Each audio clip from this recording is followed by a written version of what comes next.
Hey everyone.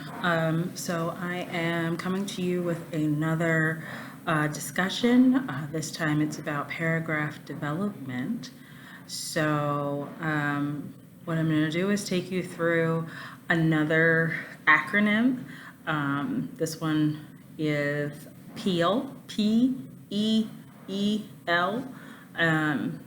And what I'll do is tell you about it, and then I'm going to post some charts and other kind of worksheets that might help you stick to this PEAL method while you are writing the body of your essay. So the paragraph is the thing that substantiates and develops your point. So you have a thesis statement. You have argued that one thing or another, and now you need some paragraphs to support that. And so in order to have good paragraphs, there are a couple of things that you need to do. Well, first you need to think about a paragraph needing to be about at least 5 sentences long, okay?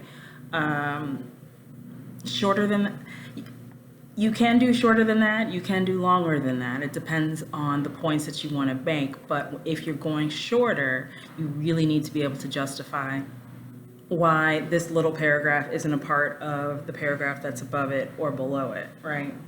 5 is a kind of a really good benchmark, but sometimes it goes to 8, sometimes 10. It depends on what you are arguing. But keep 5 in mind, all right? And so paragraphs give your essay structure. It makes it easier for your reader, specifically because of the format structure. So if you didn't have paragraphs, you would have one long block of text, and that's really hard to read. So what you would do instead is to indent, and then that breaks it up for someone's eye. But it also shows that there are distinctions between your thoughts and your ideas. So the structure of a paragraph can be explained in the PEAL acronym. So that's the first thing is the point, that's the P. E is the explanation. The other E is evidence, and L is the link. Okay, so P-E-E-L, PEAL. And so that's point, explanation, evidence, and link. Okay, so the first thing is the point. That is also called the topic sentence. Okay, and each paragraph needs to have a strong key point. Okay. So what is this paragraph about? Okay. So the things to remember about your topic sentence or your point is that the topic sentence should clearly summarize what the paragraph is about. After reading the topic sentence, your reader should have a good understanding of what you're going to be talking about, and it should grab the reader's attention and compel them to read on. Okay, so that's for point. This first E, explain, also could be expand. You may need to expand on that main point from the first sentence or two of the paragraph.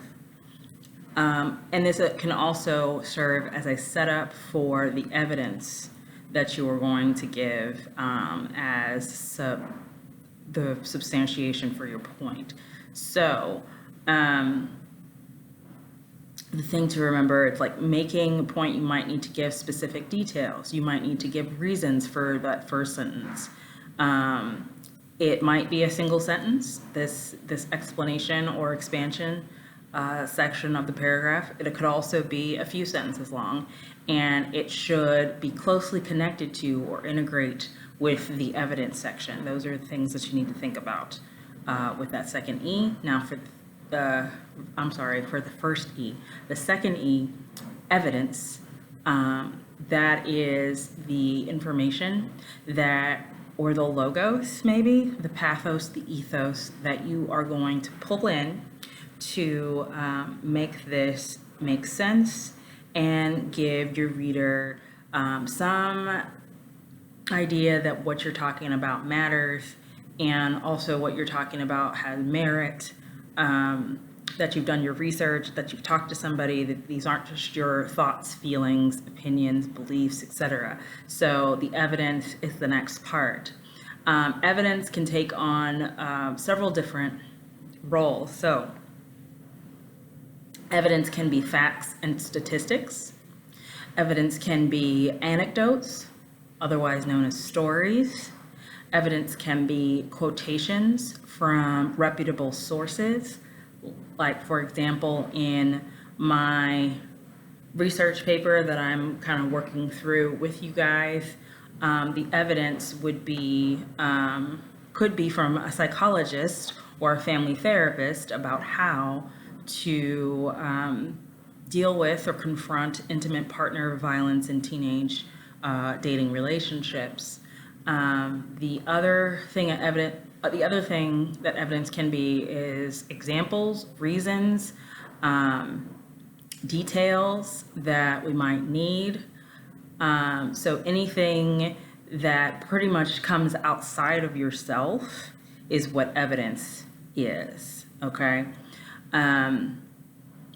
So it might be tempting at this point to perhaps just tell a story from your own life, but I encourage you to look for stories from other people, which is where the podcast and the documentary can come into play. So any of that is evidence to support your main point for this paragraph, okay?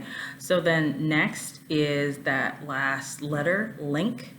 And that is the way that you are going to link this paragraph, the evidence, the main point, etc., everything that you've said.